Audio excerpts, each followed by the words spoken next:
നമസ്കാരം. നമസ്കാരം. അങ്കിൾ, ഈ സിനിമാ രംഗം തന്നെ തിരഞ്ഞെടുക്കാനേ പ്രത്യേകിച്ച് എന്തെങ്കിലും കാരണങ്ങളുണ്ടോ? ഞാൻ തിരഞ്ഞെടുത്തതല്ല. എൻ്റെ 17ാമത്തെ വയസ്സിൽ ആരാണ് അപരാധി എന്ന നാടകത്തിൽ ജമീല എന്ന നായികയായിട്ടാണ് ഞാൻ എൻ്റെ അഭിനയം ആരംഭിച്ചത്. പിന്നെ ഒരു 60 നാടകങ്ങളിലോളം അഭിനയിച്ചു. അപ്പം രാരിച്ചൻ എന്ന പൗരൻ എന്നൊരു സിനിമയിലാണ് ഞാൻ ആദ്യം വരുന്നത്. 19ാമത്തെ വയസ്സിൽ മൊട്ടയടിച്ച് 75 വയസ്സുള്ള ഹാജിയരായിട്ടാണ് ആക്ട് ചെയ്യുന്നത്. അതിന് കാരണം ശ്രീ KT മുഹമ്മദിൻ്റെ ഇത് ഭൂമിയാണ് എന്നൊരു നാടകം ഉണ്ടായിരുന്നു. അന്ന് നീ ഈ ലോകം കണ്ടു കാണില്ല. ആ നാടകം തെക്കോട്ടൊക്കെ ഭയങ്കരമായ സ്വീകരണമായിരുന്നു. അതിൽ 18ാമത്തെ വയസ്സിൽ പപ്പടം കൊണ്ട് മുട്ടയുണ്ടാക്കി താടിയൊക്കെ വെച്ച് അപ്പം രംഗത്ത് വരുന്ന സമയത്ത് ഒരു 75 വയസ്സ് കാണും. അതിൽ ഞാൻ സംസാരിക്കുന്നത് തന്നെ മോള ഈ ശബ്ദമാണ്. നാടകം കഴിഞ്ഞാൽ ഒരു സ്കൈ ബ്ലൂ ഷർട്ട് ഇട്ടുകൊണ്ട് ഈ നടീനടന്മാരെ പരിചയപ്പെടുത്താൻ വേണ്ടി വരുമ്പോൾ സദസ്സെന്ന് ഒന്നുകൂടെ വരണം എന്ന് പറഞ്ഞ ആളുകൾ ബഹളം ഉണ്ടാക്കും. അത് ഏറ്റവും കൂടുതൽ സ്വീകരണം എനിക്ക് കിട്ടിയ തെക്കാണ്. തെക്ക് വലിയ അത്ഭുതമായിരുന്നു. അന്ന് ട്രിവാൻഡ്രത്തൊക്കെ PK വിക്രമൻ നായർ, CI, കൈനിക്കര സഹോദരന്മാർ, അങ്ങനെ പ്രഗത്ഭരായ അമച്വർ നടന്മാരുണ്ടായിരുന്ന ആ സമയത്ത് അവർക്കൊക്കെ BA MA വാലുകളുണ്ട്. ഞങ്ങളൊക്കെ എന്ന് പറഞ്ഞാൽ ഇതൊന്നും ഇല്ലാതെ മലബാറിൽ നിന്ന് കുറെ പേര് പോവുക അവിടെ സാഹിത്യ പരിഷത്ത് സമ്മേളനത്തിന്. ഈ നാടകം കണ്ടിട്ട് അവരൊക്കെ അമ്പരന്നു. കാരണം ഒരു നാടകം തുടങ്ങിക്കഴിഞ്ഞാൽ ഒരു വലിയ ബഹളമായി പിൻ ഓഫ് സൈലന്റ് ആയിരുന്നു സദസ്. കാരണം അവർക്ക് ഈ മധ്യ മലബാറിന്റെ ഭാഷ മനസ്സിലാക്കാൻ വേണ്ടി ശ്രദ്ധിച്ച് കേൾക്കുകയായിരുന്നു. അപ്പം ഞങ്ങൾ വിചാരിച്ചത് എന്താണെന്ന് വെച്ചാൽ ഇവർക്ക് ഈ നാടകത്തിന്റെ ഭാഷ പിടികിട്ടുന്നില്ല, അതുകൊണ്ടാണ് ആരും ഒന്നും അനങ്ങാത്തതെന്നാണ്. പക്ഷെ നാടകം കഴിഞ്ഞപ്പോഴാണ് എല്ലാവരും കൂടി, ആദ്യം വന്നത് CI എന്ന് പറഞ്ഞ് ഒരു വലിയ നാടകകാരൻ ഉണ്ടായിരുന്നു ട്രിവാൻഡ്രത്ത്. അങ്ങനെ എന്നെ ഒന്ന് കെട്ടിപ്പിടിക്കുന്നത്. അപ്പം ഈ കഥാപാത്രത്തെ കണ്ടിട്ടാണ് TK പരീക്കുട്ടി എടുത്ത രാരിച്ചൻ എന്ന പൗരനിലേക്ക് സംവിധായകൻ ശ്രീ P ഭാസ്കരനായിരുന്നു എന്നെ ആ പടത്തിൽ അഭിനയിക്കാൻ ക്ഷണിച്ചത്. മിക്കവാറും അങ്കിൾ ആദ്യകാല സിനിമകളിലൊക്കെ വില്ലൻ വേഷങ്ങളാണല്ലോ കൂടുതൽ ചെയ്തിട്ടുള്ളത്. ഇതിന് പ്രത്യേകിച്ച് വല്ല കാരണങ്ങളും ഉണ്ടോ? അത് സിനിമയുടെ ഒരു ശാപമാണ്. അന്ന് എന്നെ ഹാൻസം വില്ലൻ എന്നായിരുന്നു വിളിച്ചിരുന്നത്. അന്ന് 2 നായകന്മാരെ മലയാളത്തിൽ ഉണ്ടായിരുന്നുള്ളൂ. ഒന്ന് സത്യനും മറ്റേതിന് സീറും. പ്രൊഡക്ഷനും അധികം ഉണ്ടായിരുന്നില്ല, വളരെ ചുരുക്കം പ്രൊഡക്ഷൻസ്. അപ്പം ഞാൻ വന്നത് ആദ്യം രാരിച്ചൻ എന്ന പൗരനിൽ ആക്ട് ചെയ്തു. അത് കഴിഞ്ഞ് വേറെ പല പടങ്ങളിൽ ആക്ട് ചെയ്തു. സ്വർഗരാജ്യത്തിൽ ഹീറോ ആയിട്ട് വന്നു. പക്ഷെ ആ പടം പൊട്ടിപ്പോയി. അത് കഴിഞ്ഞിട്ട് മുറപ്പെണ്ണ് എന്ന ശ്രീ NT വാസുദേവൻ നായരെ ആ പടത്തിൽ അഭിനയിക്കാൻ വേണ്ടി എന്നെ തിരഞ്ഞെടുത്തു. അതിന് മുറപ്പെണ്ണ്, അതിന് കാരണം MT തന്നെയാണ്. അതിലെ ഒരു അനിയൻ എന്ന് പറഞ്ഞ അനിയൻ്റെ ഒരു റോൾ എടുത്തു. ആ റോളിന് വില്ലൻ സ്വഭാവം ഉണ്ടായിരുന്നു. അതോടുകൂടി പിന്നെ എൻ്റെ ഗതികേട് ഈ വില്ലൻ റോൾ എടുക്കുക എന്നുള്ളതായി. പക്ഷേ കേരളത്തിലെ ജനങ്ങൾ എനിക്ക് ഒരു സ്വാതന്ത്ര്യം തന്നിട്ടുണ്ട്.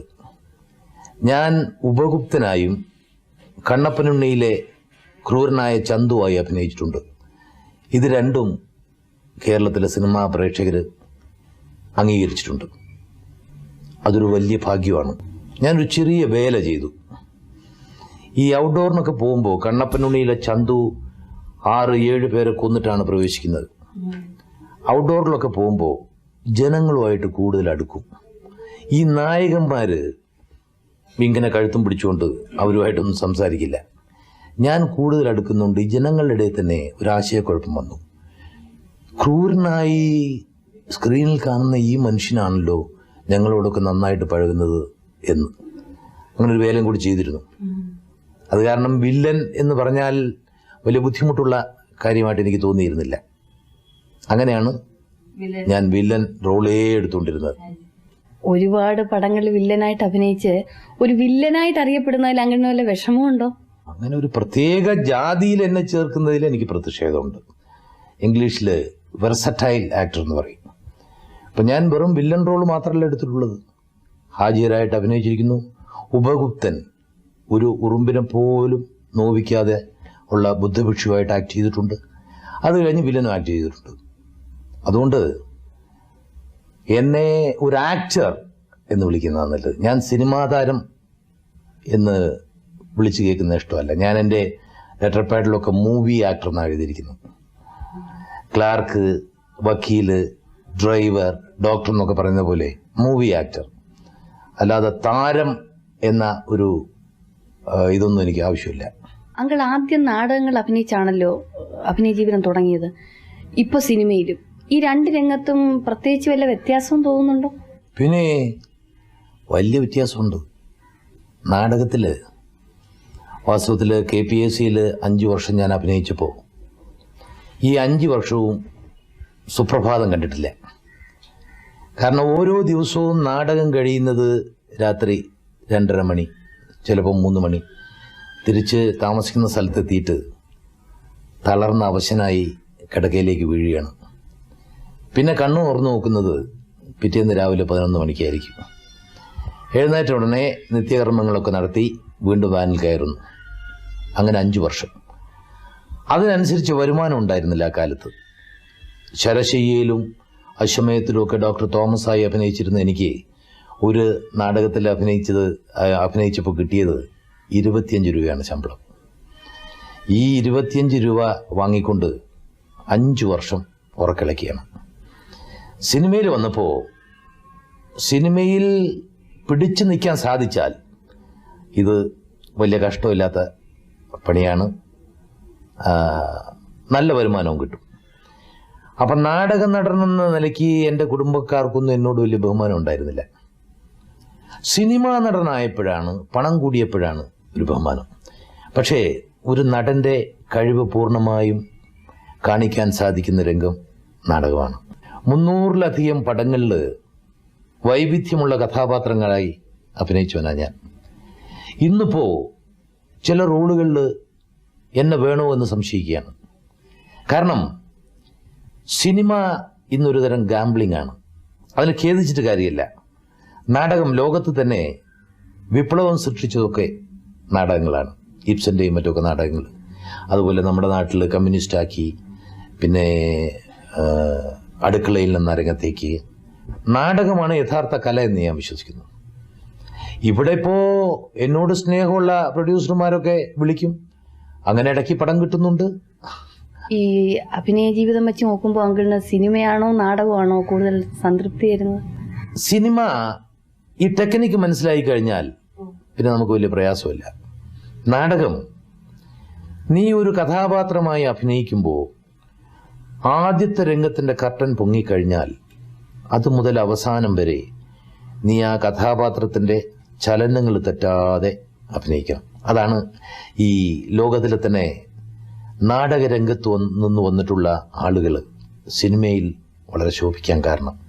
നാടകക്കാർക്ക് എന്താ കുഴപ്പമെന്ന് വെച്ചാൽ ഈ സിനിമയിൽ കിട്ടുന്ന കാശ് കിട്ടുന്നില്ല. അതുകൊണ്ടാണ് ഞാനിപ്പോൾ എനിക്ക് പടമില്ലാതെ വരികയാണെങ്കിൽ ഒരു നല്ല നാടക കമ്പനി നോക്കിയിട്ട് അഭിനയിക്കാനാണ് ഞാൻ ആഗ്രഹിക്കുന്നത്. ഞാൻ ഒരിക്കലും ഈ സിനിമാ രംഗത്ത് നിന്ന് പോയി 5 നക്ഷത്ര ഹോട്ടലുകളുടെ ഉടമസ്ഥനാവാനോ അല്ലെങ്കിൽ വല്ല മുനിസിപ്പൽ കൗൺസിലറോ MLA ഒന്നും ആവാൻ ആഗ്രഹിക്കുന്നില്ല. ഒരു നടനായിട്ട് തന്നെ മരിച്ചു വീണമെന്നാണ് എൻ്റെ ആഗ്രഹം. ഇന്നത്തെ സിനിമ ഒരു കച്ചവടമായി ഞങ്ങൾ പറഞ്ഞല്ലോ. ഈ പോക്കിനെ മാറ്റാൻ വല്ല മാർഗവും അങ്ങനെ തോന്നുന്നുണ്ടോ? ജനങ്ങൾ മാറിയാലേ ഇതിന് മാറ്റം ഉണ്ടാവും. എല്ലാ രംഗത്തും ഹീറോ വർഷിപ്പുണ്ട്. ഇപ്പോൾ ഭോജരാജാവിൻ്റെ സദസ്സിൽ 9 നവരത്നങ്ങളുണ്ടായിരുന്നു, പണ്ഡിതന്മാർ പല വിഷയത്തിലും. നമ്മൾ അറിയുന്നത് കാളിദാസനെ മാത്രമാണ്. അതുപോലെ ഒരു പടത്തിൽ അഭിനയിക്കുന്ന നായകനോ നായികയോ പ്രശസ്തരായി കഴിഞ്ഞാൽ, ആളുകൾക്ക് ഇഷ്ടപ്പെട്ടാൽ ഇതൊരു ഭ്രമമാണ്. പിന്നെ അവരുടെ പടങ്ങൾ കാണുക, ആ ഹീറോയിസം ചലച്ചിത്ര രംഗത്ത് നിന്ന് മാറ്റാൻ സാധിക്കും എന്നെനിക്ക് തോന്നുന്നില്ല. ഇത് മലയാള ചലച്ചിത്ര രംഗത്ത് മാത്രമല്ല ഉള്ളത്, ലോക സിനിമയിലുള്ള ഒരു സംഗതിയാണ്. പിന്നെ മറ്റൊന്ന്, ഈ സിനിമയിൽ പ്രശസ്തി കിട്ടുക എന്ന് പറഞ്ഞാൽ കുതിരപ്പന്തയത്തിൽ ജാക്ക് പോട്ട് അടിക്കുന്ന പോലെയാണ്. അപ്പം ഞാൻ പറഞ്ഞു വന്നത്, സിനിമ മാറ്റിയെടുക്കാൻ സാധിക്കും ഗവൺമെൻറ് വിചാരിച്ചാൽ. പിന്നെ പ്രൊഡ്യൂസറും വിതരണക്കാരനും തിയേറ്റർ ഓണറും വിചാരിച്ചാൽ ഇന്ന് സിനിമയ്ക്ക് വരുന്ന ഭാരിച്ച പണച്ചെലവ്, പിന്നെ സിനിമാ രംഗത്തുള്ള അനാവശ്യമായ ചെലവുകൾ, ഇതൊക്കെ നിയന്ത്രിക്കാൻ സാധിക്കുമെന്നല്ലാതെ ഈ ഹീറോ വർഷിപ്പ് എന്ന് പറയുന്നത് ലോകാവസാനം വരെ നിയന്ത്രിക്കാൻ കഴിയുമെന്ന് എനിക്ക് തോന്നുന്നില്ല. വില്ലൻ വേഷങ്ങളല്ലാതെ ഒരുപാട് ക്യാരക്ടർ റോൾസും അങ്കിൾ ചെയ്തിട്ടുണ്ടല്ലോ. ഇതിൽ അങ്കിളിന് പ്രത്യേകിച്ച് കൂടുതൽ ഇഷ്ടം തോന്നിയ ക്യാരക്ടേഴ്സ് ഏതൊക്കെയാണ്? ഏറ്റവും ഇഷ്ടപ്പെട്ടത് ഏതാണെന്ന് ചോദിച്ചാൽ പറയാൻ ഒക്കില്ല. കാരണം സാധാരണ ഉള്ള മറുപടി എന്താണെന്ന് വെച്ചാൽ, എനിക്ക് ഏറ്റവും ഇഷ്ടപ്പെട്ടത് ഇനി വരാനിരിക്കുന്നേ ഉള്ളൂ എന്നാണ്. ഒരു കലാകാരൻ ആത്മാർത്ഥതയുള്ള ആളാണെങ്കിൽ അയാൾ കൂടുതൽ കൂടുതൽ നന്നായിട്ട് കഥാപാത്രങ്ങളെ അവതരിപ്പിക്കാനായിരിക്കും ശ്രമിക്കുക. ഈ എടുത്ത റോളിനേക്കാളും ഗംഭീരമായിട്ട് ഒന്ന് ചെയ്യണം. ഇപ്പോൾ പെട്ടെന്ന് ഓർമ്മയിൽ നിൽക്കുന്നത് നീതി, സായം സന്ധ്യ, കൊടുങ്കാറ്റ്. അല്ല, സായം സന്ധ്യയിൽ ഈ പറഞ്ഞ മാതിരി ഒരു പരിശുദ്ധനായ മനുഷ്യൻ, ഒരു നല്ല സാമൂഹിക സിനിമയായിരുന്നു അത്. അത് കാണണം. ഇത്ര നാളത്തെ അനുഭവം വെച്ചുകൊണ്ട് അങ്കിളിന് ഒരു പടം ഡയറക്റ്റ് ചെയ്യണമെന്നോ പ്രൊഡ്യൂസ് ചെയ്യണമെന്നോ തോന്നിയിട്ടുണ്ടോ? ഞാൻ മനസമാധാനത്തോടെ ജീവിക്കുന്നത് എനിക്ക് ഇഷ്ടമില്ലെന്ന് തോന്നുന്നല്ലേ? പിന്നെന്ത്, ഇപ്പം യാതൊരു ടെൻഷനും ഇല്ല. അതുകൊണ്ട് ഞാൻ വളരെ സംതൃപ്തനാണ്. അഭിനയ ജീവിതത്തിൽ തന്നെ സംതൃപ്തനാണ്, യഥാർത്ഥ ജീവിതത്തിലും സംതൃപ്തനാണ്. അപ്പോൾ അങ്ങനെയുള്ള ജീവിതം തന്നെ അങ്കിളിന് കിട്ടട്ടെ. ഓ, നമസ്കാരം. Thank you.